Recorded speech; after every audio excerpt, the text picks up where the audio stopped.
Hi everybody, and welcome back to FANG Friday. This is Ross Healy, the chairman of Strategic Analysis Corporation and the senior portfolio manager at McNichol & Associates Asset Management. After the Monday lows, including the Monday lows, this has been quite a week indeed. To recall what I said last week, I noted that up till then, the NASDAQ 100 index was holding at its bubble price, that's 7.4 times book so far, and it was not for me to call a breakdown from there, but to let the market itself do that. It had held for 3 attempts at a breakdown already, so maybe I suggested that it might be getting ready for a nice rebound. After all, the S&P 500 never did manage to reach my projected upside target, its LSG price, or 4.5 times book, which was the actual peak of the Standard & Poor's in 2000. I have long felt, I guess I would call it a grudging feeling, that index owes us. Well, in Monday's broad weakness, the NASDAQ held again. Although a little shakily, I have to admit, it dropped about 2% below its bubble price on the close on Monday. Okay, not enough to trigger a sell signal, but enough to provide a possible warning. However, the Standard & Poor's 500 held its super growth price, that's 3.5 times book, with precision. And it's been up and away ever since. So you will be happy to note that we are not running for the hills at this time, either as far as the FANGs are concerned or the overall market. In other words, FANG viewers, the bottom for the overall market is in, at least for the time being. A question might come to your mind. Has it ever happened before that one of the two indices kept sort of bobbing modestly below the waves while the other index held solid as a rock? The answer is yes. In 2008, the year through to September, the S&P kept kind of breaking below its growth price, that's 2 times book value, while the NASDAQ held steadfastly at and above its super growth price, that's 3.5 times book, growing, of course, nicely, its balance sheet's growing nicely, and enjoying some quite decent rallies along the way. It wasn't until September the 1st, when the S&P oozed below its growth price, and then the NASDAQ 100 abruptly let go, that we got an overall market sell signal. And if you will recall, when it came, it was a doozy. I'm not going to forecast that history is about to repeat the 2008 experience, except this time, of course, in reverse. But I will be curious to see how well the NASDAQ, which remains very poor value, how well the NASDAQ can rally from here. Now, before we get to the FANGs themselves, as a reminder, I will be a guest on BNN on Monday, April the 4th at noon. So make sure to add it to your calendar. And if you have a question for me on one of your own investments, okay, send it in now while they can get it onto their program schedule. Before we take a close look at the FANGs, as always, I do like to say thanks to everyone who likes this video and all our subscribers. Okay, let's start off with one of my two buys, which is Amazon. And Amazon has just been, bouncing right along its HB1 price.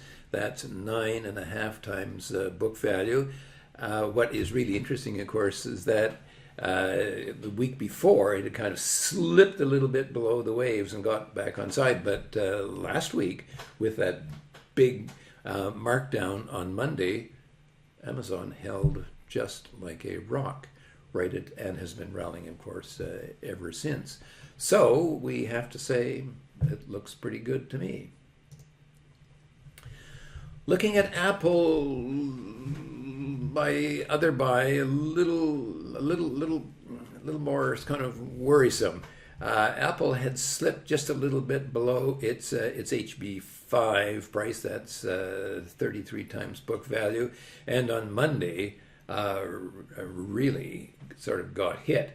But it spent the rest of the day, or rest of the week rather, recovering its HB5 price.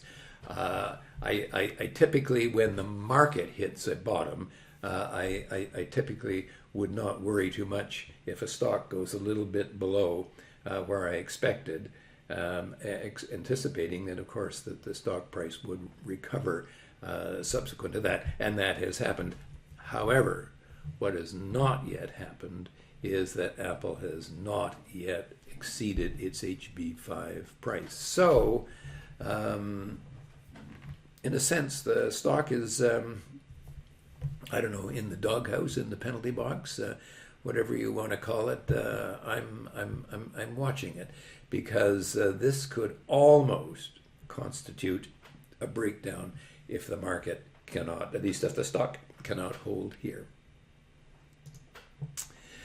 Meta, well, this poor stock has been hammered for so long and so hard that given any kind of rally in the market, it was sort of bound to recover. But I will be very curious to see what happens if it gets back to its LSG price, which is 4.5 times book value, if, by the way, it can actually do that. So we will see. Also, you'll notice that that happens to be where its fair market value would be arriving at the same time. It'll be tough to get through there. Netflix, again, Netflix has rebounded. I was hoping that Netflix would get down to its bubble price, eh? Oh, gosh. Give me 2 more days and it might have got there. Didn't do it. But I'm certainly not going to chase the stock here. The stock has been a sell. As far as I'm concerned, it remains a sell unless it can prove otherwise. And finally, Alphabet. Well, curiously enough, in this bottom and rally, Alphabet has been its move has been very, very tepid, and today, actually, another decent day in the market, but today, Alphabet is sloping off a little bit. So I'm very much in the camp of leaving Alphabet as a sell for now. And now we've got our 3 holds, and the first one is Microsoft. Microsoft was very, very close to giving us a sell signal. Okay, and remember, a sell signal and a breakdown constitutes a 3% 5-day kind of formation. Well, we got almost that period, of course, on Monday when it drifted a little bit lower. Again, I would never sell a stock off a bottom, and it's rallied right back to its HB2, and I think actually it's now just a little bit over there. So Microsoft remains very much a hold. Same thing for NVIDIA. Again, on Monday, a little bit of a bash down, but a powerful recovery, and the stock is pulled back comfortably over its HB4. And finally, the same thing can be said for Tesla as well. So we've got 2 buys, 3 still sells, and 3 still holds in our portfolio. Last week, I summed things up as follows. I observed that my 2 buys were more or less holding at good support, Apple and Amazon, despite a little wobble from Amazon. Well, last week, the opposite occurred. Amazon has held firmly at and above its HB1, while, as you saw, Apple got pushed down before rallying back to its HB5. Okay, but it is still not back over the line. This has come perilously close to giving a sell signal using my 3% 5-day rule of thumb. So I'm crossing my fingers right now. Three of the FANGs were in clear downtrends: Alphabet, Netflix, and Meta, no question. Despite rallies in Meta and Netflix due to the powerful market rebound, this holds this week as well. Finally, we saw that three of the FANGs were dithering. But on the weaker side, Nvidia, Microsoft, and Tesla, I had not pulled the sell trigger on any of them because of what I thought might be an impending low for the NASDAQ. But I can't say that I felt comfortable with this stance. I was sure, however, that some good market news, like a ceasefire in the Ukraine, I wish, would pull them back on side, or perhaps the Fed would pull back from its threat to increase rates by 50 basis points, which would help, again, at least for the time being. Frankly, in looking back, I think it's just the sheer happenstance of the decline to strong SVA support may have been the real cause of the current bottom action for both of these markets, as has often happened before. Well, you've seen the evidence yourself. The Fed did indeed pull back from its threat to increase rates by 50 basis points, and I think that that certainly helped to further the rebound, although I did not get my hope for complete rescission of an increase to zero, which I thought might be possible in the back of my mind, which would have been viewed, I think, ecstatically. Still, every bit helps support the U.S. market. As of this week, again, I would summarize my holdings of the FANGs as following. Amazon remains a solid buy. Apple remains a buy, but it's in the penalty box. Nvidia, Tesla, and Microsoft are shaky holds, but they're holding in. And Alphabet, Meta, and Netflix remain as clear sells. At this point, I should emphasize again that there are two ways that we earn our fees. The first is to help you find stocks to buy, but the other, and perhaps more important at this time, is to help you avoid the kinds of huge losses that the stock market can inflict.